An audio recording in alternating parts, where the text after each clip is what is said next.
Hello, and welcome to Advanced Manufacturing Now, the podcast for manufacturing professionals. Please remember to like and subscribe to get new episodes delivered to your feed each week. I'm your host, Steve Plumb, Editor-in-Chief of SME Media.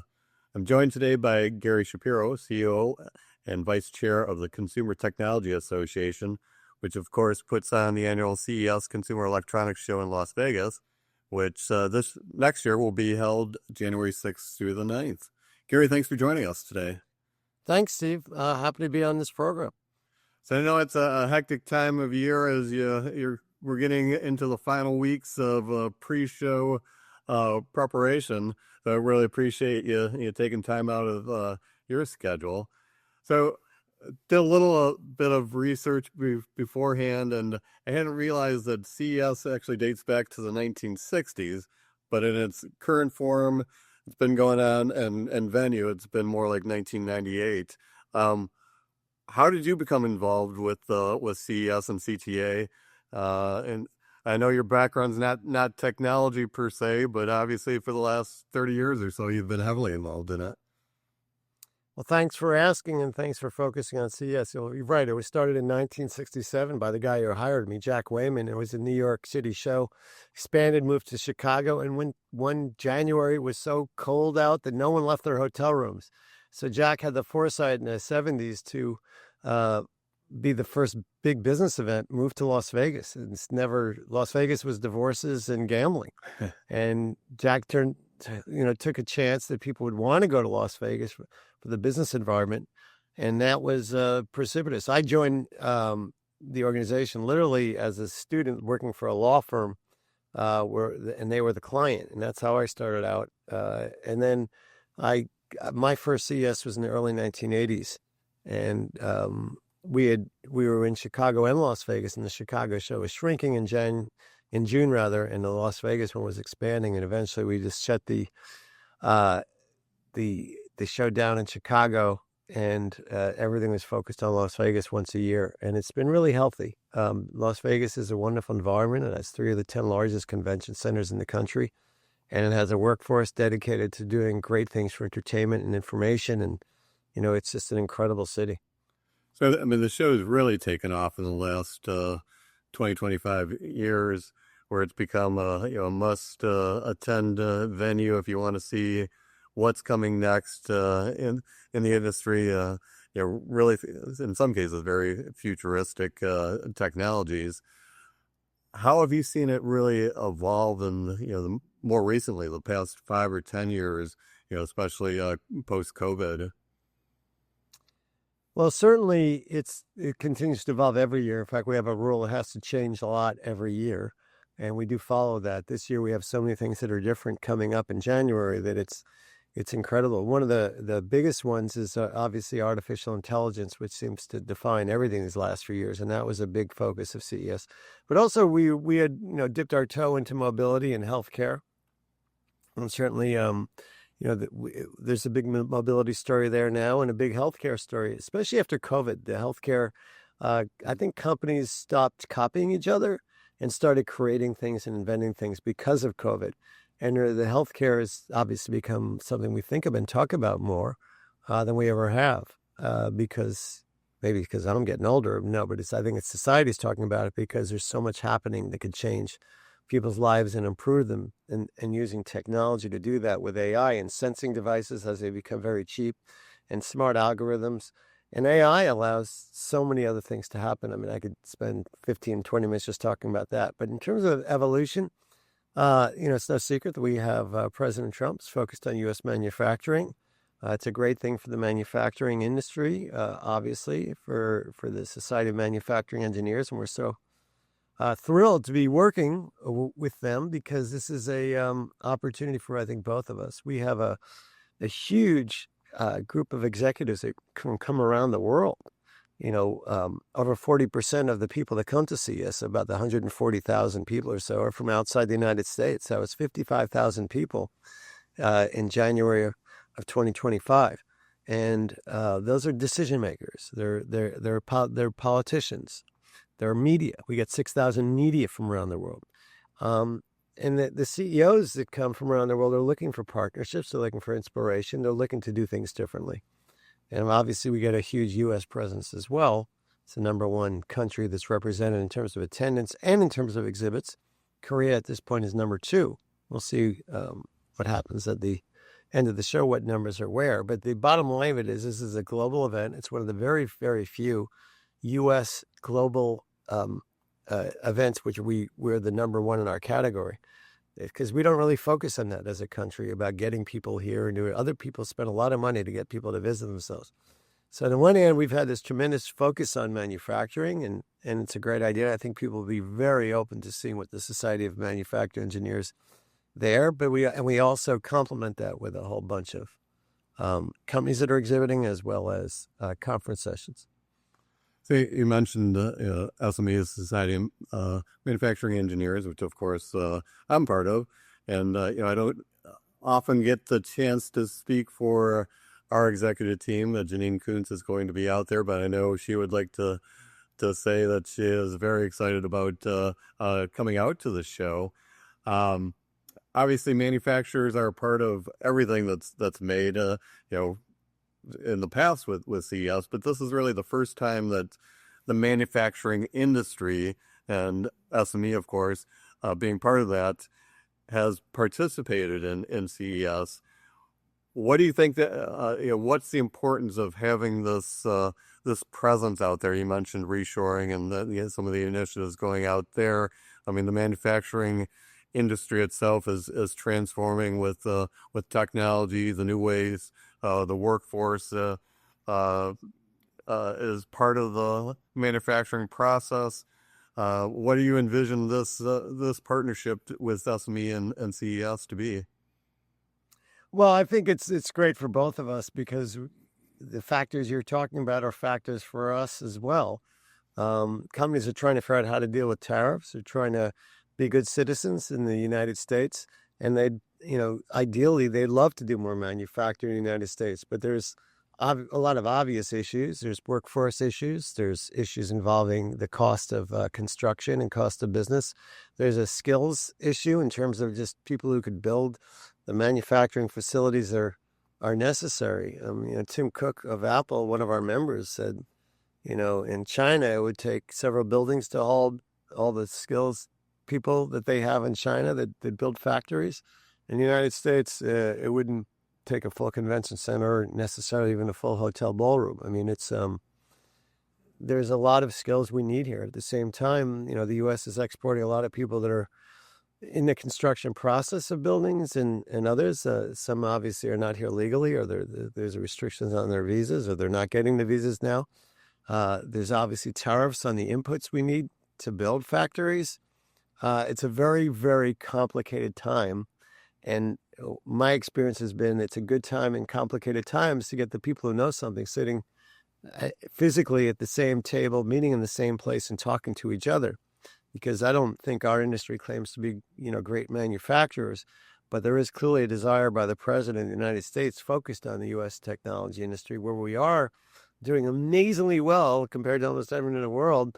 But a lot of what we're doing well is more in chips and in algorithms and service providing, rather than designing websites, rather than building physical things. And when I hear manufacturing, that means building physical things, and that's really important to the country, and I understand why. I had the honor recently of interviewing the Deputy United States Trade Representative, and I just said, where are you going with all this? What do you want to do?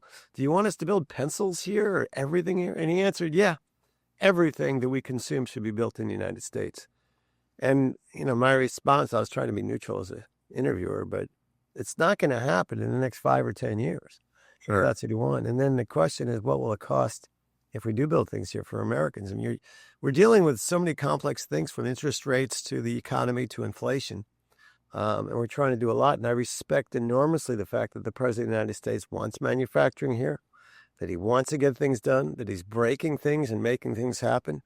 And it's a balance, though, in terms of meeting the reality of physics and the skills that we have in the U.S.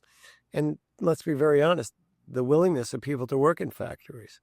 That's just a real issue. I love immigrants because they seem to appreciate the U.S. and what we offer here more than anyone else as citizens. and they have this incredible attitude towards working here. Many of them, not all, obviously. And the question I've been asking members of Congress is, how do we separate those that really want to come here and make us better and work versus those who want to tear us down? And that's the fundamental problem with immigration. But immigration is part of our growth, it's part of our solution, and in my view, honestly, it's part of our success story. If you look at the people that head tech companies, that most of them are either first generation or second generation immigrants. So there's a lot of issues there. These are issues we'll be discussing, many of them publicly at CES. And of course, everyone's always having discussions. But if we know where we're going, then we can figure out how to get there. I need some credence into believing where we're going. And I don't believe we are ending up building pencil factories. Well, you mentioned want to build everything and anything in the U.S., but CES a lot of times focuses on the high tech, the sexy things, and there's been a lot of introductions at CES over the past 10, 15 years. Smart appliances, GoPro cameras, Impossible Foods, driverless and flying cars. I imagine you get to see get a little sneak preview on some of the unveilings before they happen. Can you tell when something's going to be a hit when you hear about it or see it? In my own mind, I can. But I am the sample of one, and I've written 4 books, and in one of the recent books, I definitely talk about some of the big mistakes I've made. And one of them, I remember when Bill Gates, I was at his rehearsal with the only non-Microsoft person in the room, and he was introducing the dancing paperclip. If anyone's a certain age, you might remember that. Yeah. It turned out to be quite an annoying feature that you couldn't get off your Microsoft program. And it's actually his wife's product. And I had some input on his rehearsal that I wanted to give him and compliment him, but I spoke to him before he went on. I said how excited I was about the product. But I learned subsequently that it was his wife's product. I mean, I'm not sure they're get married, but bottom line is everyone's afraid to say anything to him about it. But I guess I just encouraged you. Anyway, there are a lot of products. I mean, I'm a huge believer, and I have been since a kid, in science fiction and how that sometimes basically becomes reality. And we've seen that. At this CES coming up, there's going to be a lot on robotics. And robotics with quasi-human forms, wearable robotics, robotics that enhance the human feature. And of course, even factory robotics will have some demonstration there. Collaborative robotics, the universal robots will actually be in the Advanced Manufacturing Showcase produced by CTA and the Society of Manufacturing Engineers. And there are other companies that will be there showing various products. But I think those will be there. I look forward to it. I am pretty expect they'll have a field day talking to people and asking them about manufacturing and what they could do when they could work together. Because we do have a lot of companies that are traditionally exhibited from Asia and say, we could do your manufacturing for you. Mm-hmm. To have it focused in the U.S. it's a totally different flavor. They have different types of people. And, when we get 130,000, 140,000 people there, that's a lot of people to deal with. And I just hope that the people will be working at the booths understand this is a 4 days full-time thing. Wear comfortable shoes, drink plenty of water, and be recognized that your pitch has to be short and get out what you want, because there are 3,000 or 4,000 exhibitors at the show, and people want to see them all. And there's like 1,200 people speaking, including a whole manufacturing focus as part of what we're doing. Do you see a lot of potential for crossover between traditional manufacturers and the more consumer electronics oriented companies and consumer industries? You mentioned wearable technologies, cobots, and things like that. Do I think there's an opportunity there for discussion? Absolutely. I think it'll be really great for both sides. I can't predict how it'll end up. I hope it'll be worthwhile for both. This is an experiment. I'm not lying. We don't traditionally focus on U.S. manufacturing. Last year, we started focusing on just simply the use of energy in terms of is there enough energy being created to, keep electric cars going, to keep quantum computing coming forward. And also, of course, the big one, daddy of all, is generative AI and the massive amount of electricity that requires. Things we just assumed would get done, we can't assume anymore.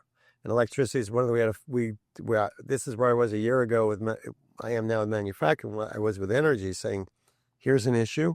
We have an obligation as a platform of CES to provide our attendee base with information on a real issue. And this is a real issue, and manufacturing in the U.S. is extremely important for a lot of reasons, especially from a national security perspective. To the extent we don't want to rely on adversaries for important things we do. I mean, I'm an American first, and I want our country to succeed. We focus on education and science and math and technology education, and we focus on other things. But the role of government, in our view, is not to do everything. We in industry have a responsibility, and one of the things is to talk to each other and see what we need to succeed. Last question before I let you go, and you touched on this already with advising to wear comfortable shoes, but for attendees and first-time exhibitors, any advice that you can give them? Obviously, you can't see everything everywhere, but how can they make the best game plan to cover CES? Well, first, obviously, to register for the show, get an airfare and a hotel, or make sure you can register. The show is not open to the public, so you have to show that you have some relationship with the technology world, which the manufacturing engineers clearly do. Second, once you get everything, you download the app and start planning out where you want to be. The show is spread out for summer facilities around in several convention centers around the city, and you don't want to spend all your time trying to get from one place to another. I mean, we do spend a few $1 million on free buses, and there's obviously taxis and Ubers, and there's a metro, and even we use the Tesla tunnels to get places quicker. But things in Las Vegas are further away than they actually appear. So walking is challenging. I mean, it's far away. And second of all, there's a lot of traffic during CES. We try to manage this growth of the show and use all these transportation experts where we're moving around a lot of people. And to the extent that people stay in one area, that's good. As an exhibitor, obviously, we ask for Eureka Park exhibitors and others to just show up with their idea. You don't have to have a final product, but you have to have a message that someone can absorb as they're walking quickly by your booth, and to see if you can solve a problem they have or they didn't even know they had, or just curious. But having a lot of small type doesn't do it. This is a marketing event. To market, you're competing with thousands of other exhibits and conference sessions. And I might add, the conference sessions in manufacturing are worth going to, and plan where they'll be and to go to them. I'll have the privilege of interviewing this manufacturing track. We have the head of the National Association of Manufacturers, and obviously the SME will be there visible as well, but there'll be a lot of others to talk about it. We have Barbara Humpton of USA Rare Earth to talk about that. She is from Siemens. Our keynoter is from Siemens. And it's worth getting to see a keynote like that. I see at least one keynote. We have another really interesting one as well from Lenovo in the Sphere, which is really quite an experience. We have a lot of other people speaking as well. The chip manufacturer, AMD, Lisa Su, will be speaking. So I'd look at the program, plan it out, use the app. The app is AI enabled, so you could ask the app questions, and hopefully the app will answer. But definitely break in those shoes before you get to the show, and drink plenty of water, and try to stay away from the alcohol. Yeah, I had the chance to go to the Sphere last time I was at CES, and it definitely is an experience. Absolutely. Yeah. So anyway, it's a great opportunity, I think, for two different industries to work together. And in the world we live in now of business, you have to cooperate across industries to succeed, across companies. And that's what this is about. The magic happens when we have, different companies get together and cut deals. Not necessarily buying and selling things directly, which is, of course, a big part of it, but just strategically, financially. Could be an investment, could be a partnership, could be a lot of different things. And but to do that, you need that live face-to-face 5 sense experience of talking to and seeing each other. As much as great publications like yours exist, the reality is we still do business because we trust someone. And to trust someone, usually you have to meet them face-to-face. Well, Gary, thanks again for joining us, and look forward to meeting you face-to-face next month. In the meantime, you mentioned the app and registering, but where can people go to learn more about CES and hopefully register to attend? CES.tech, T-E-C-H, CES.tech, 7 letters. All right. And to learn more about the latest manufacturing trends and hear more of our podcast, visit advancedmanufacturing.org and be sure to like and subscribe to our feed.